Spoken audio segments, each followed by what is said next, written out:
Hey guys, welcome to a new video. We're following a vintage makeup tutorial today, but no video this time. I recently acquired a bunch of vintage beauty magazines, which is really exciting. I will leave a link to where I got them in the description box below if you're interested, but one of them was a 1960s beauty guide, and it features that very typical, distinct, recognizable 1960s style. So the whole thing is full of very valuable makeup tips, but what I want to do today is follow this face chart that is in the introduction of the magazine or booklet or whatever shape or form it would have had originally. This seems like a very simple, easy to follow and straightforward guide, I guess, to applying makeup. Like I mentioned, it's a face chart and then a photo of the finished result next to it, as well as all the products that were used, so that we actually have a colored reference, which is really nice.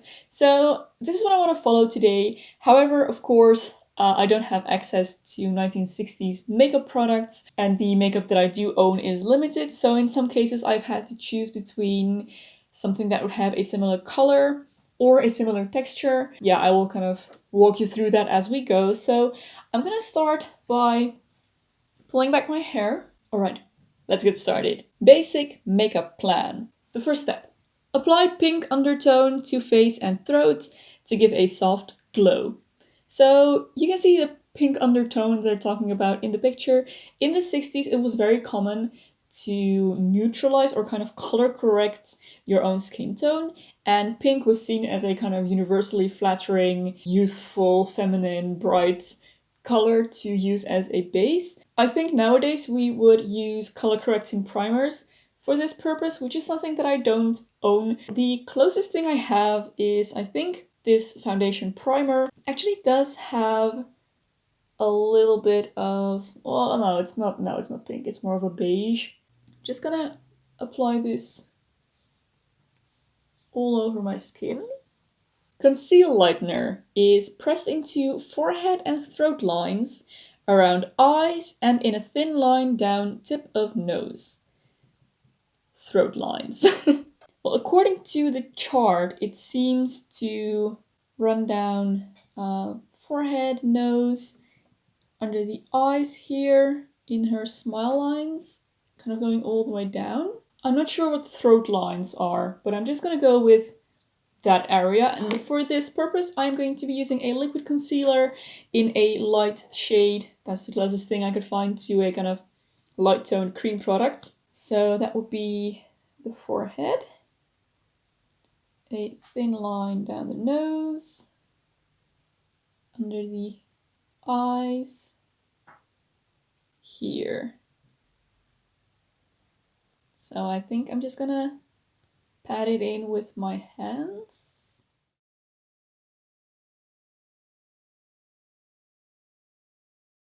I feel like this is the closest I've ever come to Instagram face. So then the next step, foundation is smoothed gently over skin.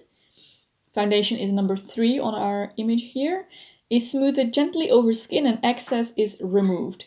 They would pat that off with a tissue. Sorry, the rats are up. It's almost feeding time.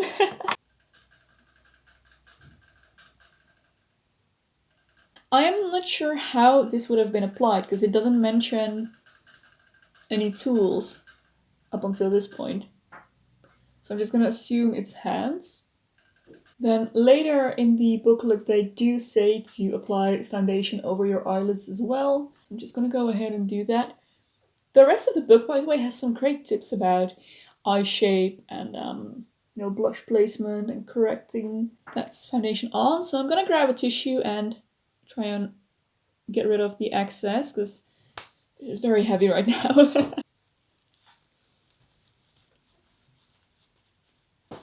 Something's definitely coming off. By the way, I just remembered following that 60s makeup video. I think that was over a year ago, maybe even longer now. And I actually remember the lady in the video applying everything with her hands, for the most part, all the base products, and then taking it off with the tissue again. So I think we're on the right track here. Carnelian shadow, number 4, is blended under chin, below eyebrow, and in hollows of the cheeks. Carnelian shadow. It's another cream product. Looks like kind of like a shading, I guess, contouring product. So I'm gonna use this liquid bronzer that I have. That's the closest thing I have to that. On the chart, you can see it's applied right here and here. And then they say to apply it underneath the eyebrows. Okay, let's just do that then. Hollows of the cheeks.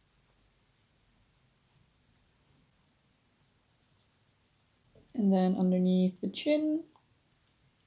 Ooh, that's maybe a bit much. Maybe I can use that for my eyes as well.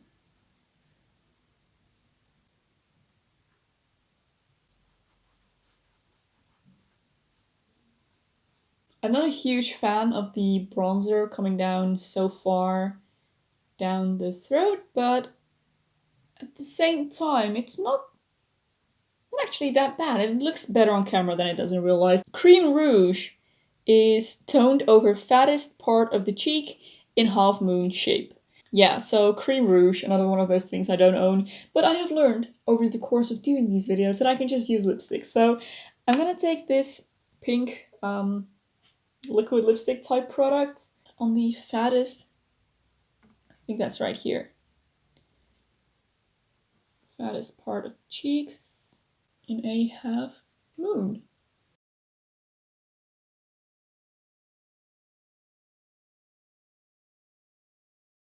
I do think I applied that a bit too heavy-handedly. I'm gonna see if I can get rid of a little bit of that. Okay, now some of this redness will come down as my skin calms down, because when I touch my face it goes red anyway. So let's move on. Loose powder, number 6, is then applied generously and excess is removed with powder brush. Loose powder, colored. I have that. I have this yellow stuff. Later on in this book, again, I read that you are to apply it so that you come out looking as if you dunked your face in a bag of flour, which is very descriptive, and sure, I can do that.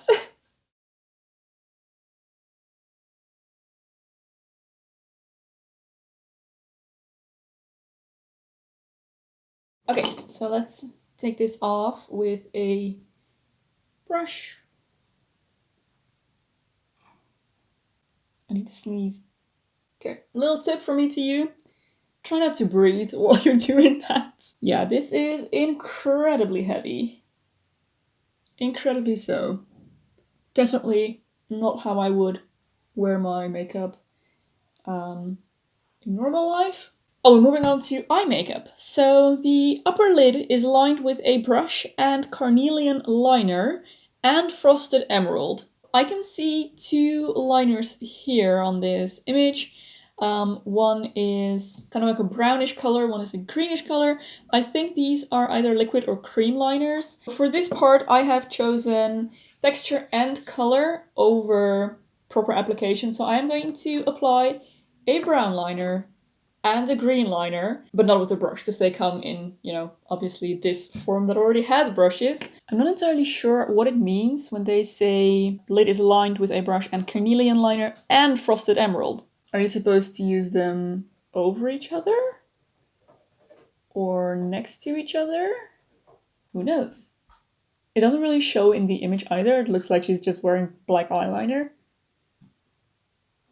I think I'm just gonna apply them on top of each other then, for lack of a better technique. So going in with the green.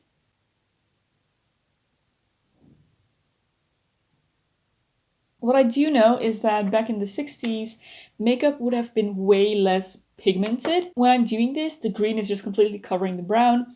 Back then, it probably would have blended together a little bit more. Frosted Emerald Shadow is applied, and that's number 17, is applied to lower half of upper lid with frosted topaz above. The way I understand it now, and looking at the picture, this is what I gather from it, is that I am to use green here and then brown underneath my eyebrow. The closest thing I could find to that eyeshadow is this one right here, which is a frosty green color. It's a bit too dark, but my coloring is a bit darker than the models anyway, so I think I can get away with that. There is no tool, so I'm gonna assume once again that it's just applied with fingers. So that's what I'm gonna do.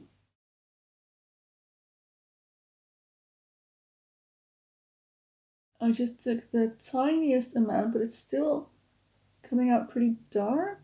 Frosted topaz, so I'm gonna just go for this color, is then applied above that. Wait, no, this is wrong. This is all wrong. The topaz is much more of a gold color. Okay, is there still time to get rid of the brown? More or less. Okay, but that makes a lot more sense that that would actually go on the brow bone. So I'm gonna go for this color instead, which I think is much more, maybe actually this one even, which is much more similar to what's in the picture. I love how anything dark on the brow bone is instant retro look. Yeah, that's definitely more like it. Brows are first darkened with carnelian mascara and then filled in with dark brown pencil and touched up with gold pencil. So I tried to find out what that means. Basically, you are to apply a brown mascara to the eyebrows and then fill them in with a brow pencil and then touch up with gold. I couldn't find where you are to apply the gold, so I assume you're supposed to literally apply gold pencil on the eyebrows themselves to give a bit of a highlight. Later down in the booklet, it actually says to use gold if your hair naturally has golden reflections, and if it has silver reflections, you are supposed to use silver. So I'm just gonna go with gold and we'll see how it looks. But I'm gonna start with the closest thing to brown mascara, again, that I could find, which is this eyelash primer?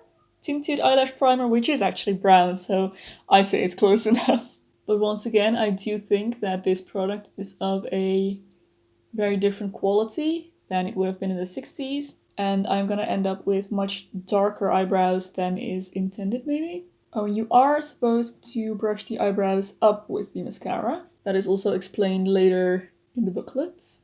Then I'm gonna go in with the pencil, and I'm just gonna gently color in any patches with missing hair. I'm gonna extend the tail down just a little bit.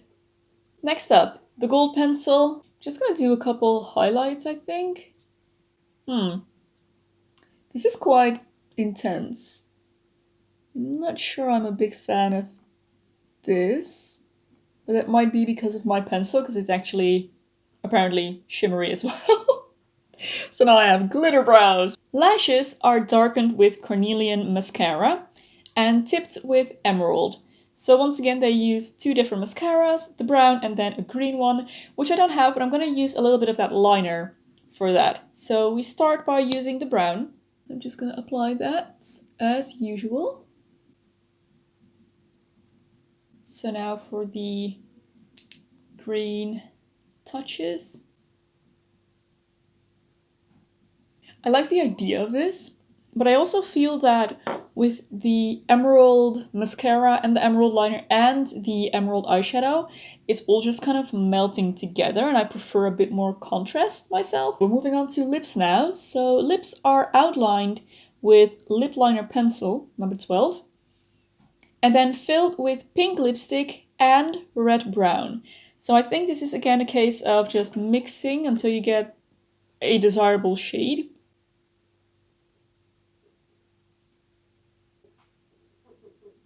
And now I think I can either blend them together completely, but I've also read that the lighter color can go in the center and then the darker color goes on the outside. Oh, by the way, maybe I should explain why I'm using colors like this.